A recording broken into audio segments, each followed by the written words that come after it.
अहिंसा तीर्थ प्रणेता, अहिंसा तीर्थ प्रणेता, जय जय हो भारत गौरव राष्ट्र संत प्रमुख सागर। स्वर्णिम स्वर्ण जयंती का अवसर ये महान है, मिलकर हम मनाएंगे गुरुवर देश की शान है प्रमुख सागर। जय हो गुरुवर प्रमुख सागर, जय हो गुरुवर।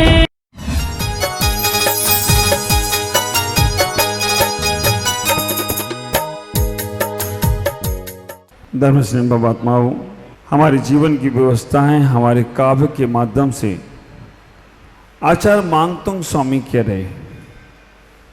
मांगतुंग स्वामी हमारे जीवन की व्यवस्थाओं को बताने का प्रयास कर रहे हैं। स्तुति तो उन्होंने भगवान की है, लेकिन व्यवस्थाएं हमारी बता दी। स्तुति तो गुणगान तो उन्होंने भगवान का किया है, लेकिन वहां कहकर हमारे जीवन को व्यवस्थित करने का प्रयास किया। तीसरे नंबर के काव्य में आचार्य मांगतुंग स्वामी क्या कहना चाहते हैं। अध्यात्म को हम अगर समझते हैं और समझना चाहते हैं तो वो आचार्य मांगतुंग पूरा रस भर रहे हैं उसमें। बोलेंगे एक बार सभी लोग, बुद्ध्या विनापि विविधा चित्त पाद पीठो,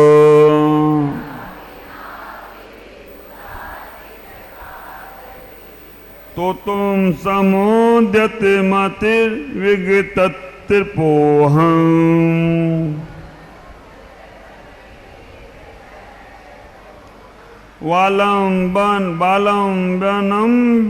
बालम विहाय जल संस्थितुमिन्द्रबिम्बो,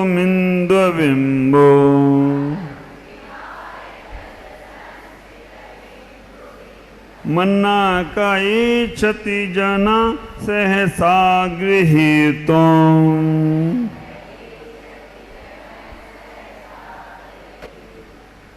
आचार्य इस काव्य के माध्यम से कह रहे हैं, बुद्ध्या विनापि विविधार्चित पात पीठा। ये भगवान, मैं बुद्धि से हीन हूं। कितनी अल्पज्ञता आचार्य यहां दर्शा रहे हैं। इतना बड़ा काव्य लिखने वाला संत, इतना बड़ा आचार्य, इतना साधना करने वाला भी कह रहा है मैं बुद्धि विनापी, मैं बुद्धि से हीन हूं। अश्विन भाई, थोड़ा सा किसी को ज्ञान हो जाता है तो वो कहता है अरे मुझसे बड़ा ज्ञानी नहीं। और इतने बड़े आचार्य कह रहे हैं मेरे पास ज्ञान नहीं है। भगवान, आपकी अर्चना तो बहुत देवों ने की है, आपकी अर्चना तो ज्ञानी पुरुष करते हैं, और आपकी ही नहीं, जहां आप चरण रख देते हैं वहां की वंदना शुरू हो जाती है। बुद्ध्या विना विविधा अर्चित पाद पीठो। हे भगवान, आपके पाद पीठ की पूजा जो बहुत ज्ञानी पुरुष हैं वो भी करते हैं। हम तो बिना बुद्धि के लोग हैं और बिना बुद्धि से आपकी पूजा पाठ करने का सौभाग्य ले रहे हैं। ख्याल करना, किसी संत से पूछा गया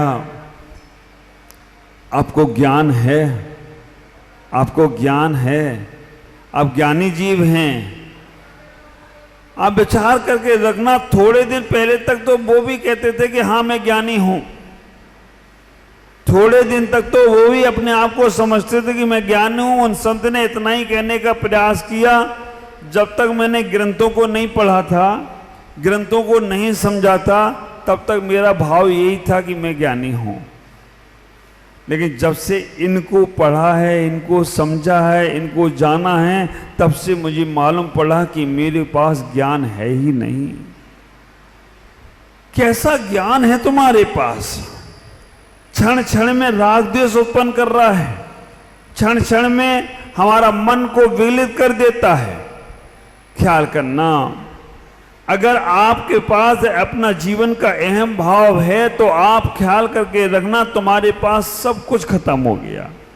मेरे गुरुदेव आचार्य भगवान पुष्पदंत सागर जी महाराज, जिन्होंने भक्तांबर के ऊपर महामृत्युंजय जैसे काव्य, महाकाव्य लिखा, वो अक्सर कहते हैं अगर तुम्हारे पास ज्ञान है और ज्ञान के बाद विनय नहीं है तो समझ लेना ज्ञान तुम्हारा 2 कौड़ी का है। अगर तुम्हारे पास पैसा है लेकिन पैसा के साथ तुम्हारे पास विनय गुण नहीं है तो तुम्हारा पैसा किसी काम का नहीं है। तुम्हारे पास ताकत तो है लेकिन ताकत का उपयोग करना सही नहीं आता है तो तुम दुरुपयोगी करने वाले होगे। ख्याल करना, रूप तो सुंदर है लेकिन रूप का अहंकार अगर तुम्हें आ जाता है तो वो रूप कुरूप व्यक्ति से ज्यादा घातक सिद्ध होता है।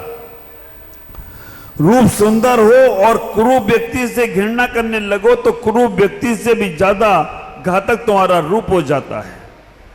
आचार यहाँ अल्पज्ञता दिखा रहे हैं। आचार हमें जीवन जीने की कला सिखा रहे हैं। घर में भी रहो, परिवार में रहो, समाज में रहो, देश में रहो, संघ में रहो, अपने आप में रहो, लघु बनकर जियो, छोटे बनकर जियो।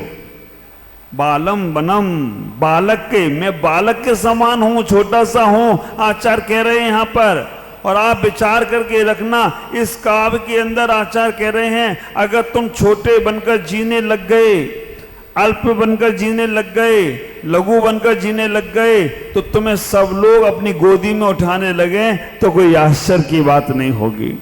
देखना, आप छोटा बच्चा होता है, एक छोटा बच्चा आपके साथ जा रहा है यात्रा में और एक बड़ा बच्चा जा रहा है, कौन से बच्चे को कंधे पे बैठालते हो?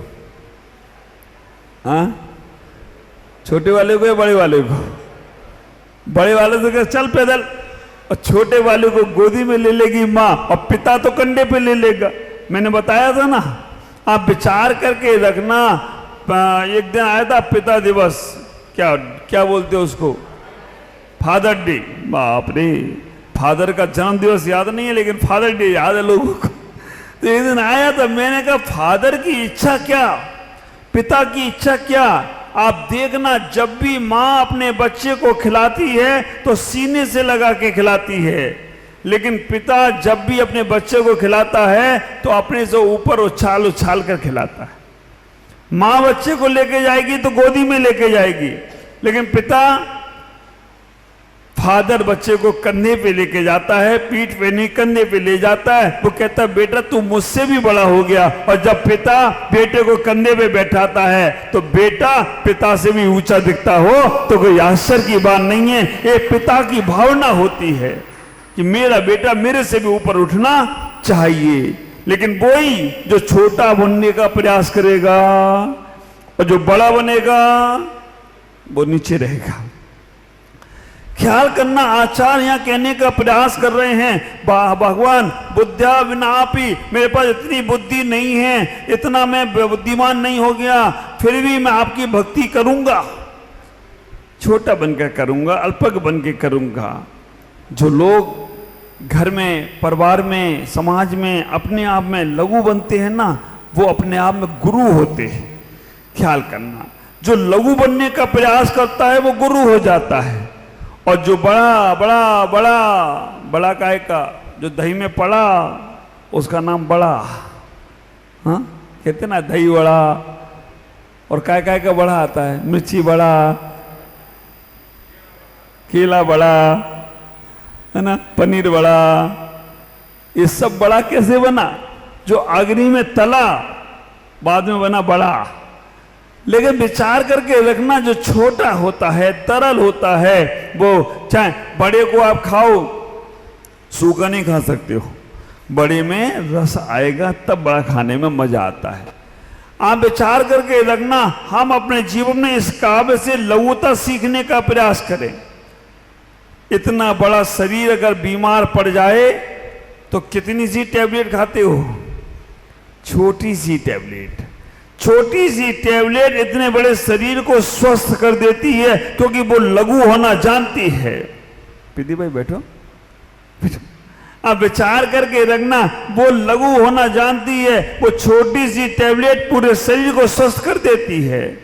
इतना बड़ा ताला तुम्हारे घर में लगा है, चाबी कितनी सी है? छोटी सी चाबी इतने बड़े ताले को खोल देती है। आप विचार करके रखना, इतना बड़ा मोबाइल, सिम कितनी बड़ी है?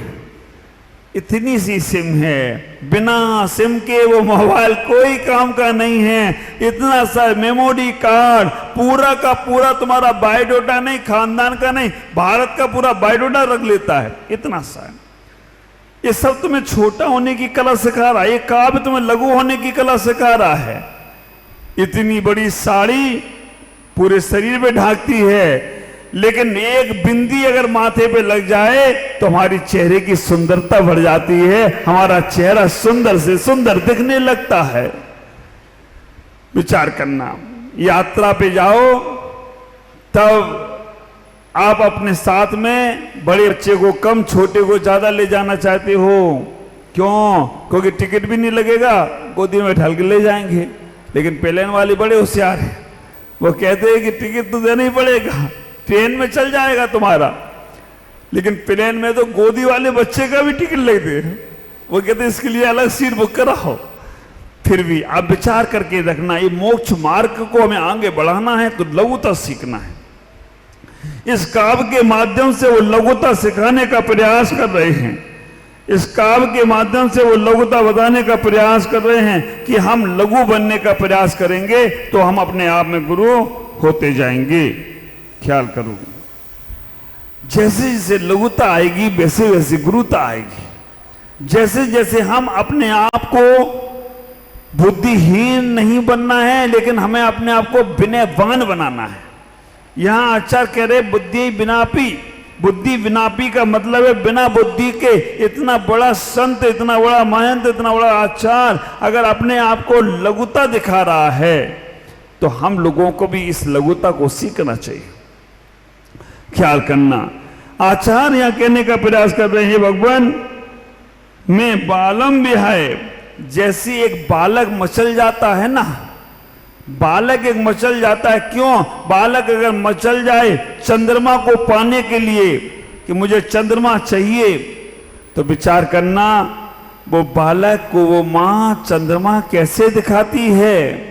एक बालक मचल जाए, चंद्रमा चाहिए, तो मां उस बालक को एक पानी के परात में चंद्रमा का प्रतिबिंब दिखाती है, बेटा ये चंद्रमा। और वो चंद्रमा देखकर बालक उस चंद्रमा को पकड़ने का प्रयास करता है और खुश हो जाता है। अब आजकल की मां अपने बच्चे को खुश करना है तो क्या पकड़ाती हैं? ऐसा परफेक्ट हो गया है, सोते मोते सब जगह यही याद आएगा तुम्हें, मोबाइल। अब चंद्रमा मचले तो चंद्रमा भी मोबाइल में दिखा दे, पूरी दुनिया दिखा दे। हम बच्चों को विकृत कर रहे हैं। जो लोग माँ बाप अपने बच्चों को रोते समय मोबाइल पकड़ा रहे हैं, वो बच्चों को विकृत कर रहे हैं। बचपन से ही उनकी बुद्धि को संकुचित कर रहे हैं। ख्याल करना, पहले के जब बच्चे रोते थे ना तो माँ उन्हें मोबाइल नहीं पकड़ाती थी। आप कहोगे महाराज पहले मोबाइल थे ही नहीं। पहले नहीं थे, लेकिन पहले उन्हें ज्ञान के साधन पकड़ाते थे। पहले उन बच्चों को प्रकृति के हिसाब से चलाते थे, लेकिन हमने उनको बहुत कमजोर कर दिया।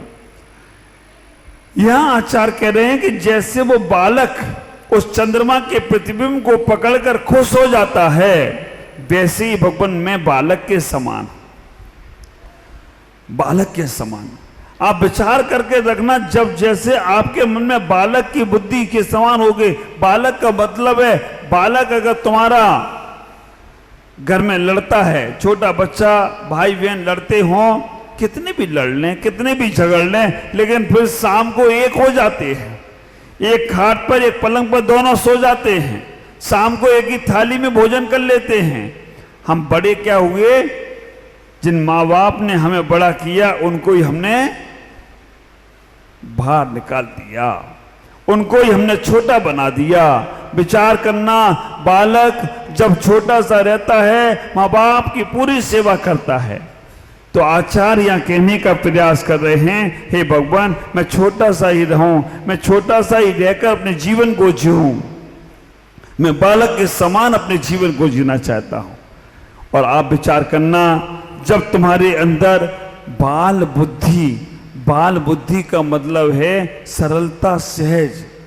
बाल बुद्धि का दूसरा भी अर्थ है, बाल मरण का दूसरा भी अर्थ है। मिथ्यात्व का मरण होता है, बाल मरण होता है, लेकिन बाल बुद्धि बालक की तरह सरल और सहज होना।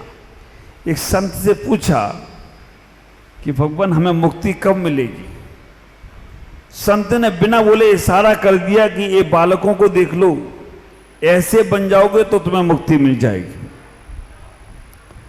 बालकों की तरफ इशारा कर दिया कि ऐसे बन जाओगे तब तुम्हें मुक्ति मिल जाएगी। अब विचार करना, कांता बहन भी पढ़ाते हैं, स्वाध्याय में रहते हैं, कितना कठिन है सरल बनना। आप विचार करना, सबसे कठिन काम अगर संसार का देखा जाए तो सरल बनना कठिन है। क्योंकि कई बार ये होता है कि हम अपने आप को सरल और तरल नहीं बना पाते, बालक की तरह हम पकड़ने लगते हैं। बाहर से हमारा दुनिया चालू हो जाती है, तो हम विचार करें हमें बालक की तरह होना। संत से पूछा कि हमें मुक्ति कब मिलेगी, तो कहा बालक की तरह हो जाओ, छोटे हो जाओ। छोटे होने में कुछ जाएगा नहीं, लेकिन जो मिलेगा ना, आपने कई बार देखा होगा आपके घरों में 4 बेटे हैं, माँ बाप का सबसे ज्यादा प्यार किस पे आता है? छोटे पे आता है। सबसे ज्यादा प्यार छोटे पे आया करता है, इसलिए आता है क्योंकि वो छोटा आगे तक साथ निभाता है। तो आप और माँ बाप का अधिकांश धन उसी को चला जाता है, माँ बाप की सेवा करने वाले को सब कुछ चला जाता है। क्यों चला जाता है? क्योंकि वो माँ बाप को समझता है, माँ बाप की सेवा करने का प्रयास करता है। तो परमात्मा भी तुम्हें सब कुछ देना चाहता है, भगवान भी तुम्हें सब कुछ देना चाहता है। वो चाहता है कि तुम्हारे अंदर ज्ञान बढ़े।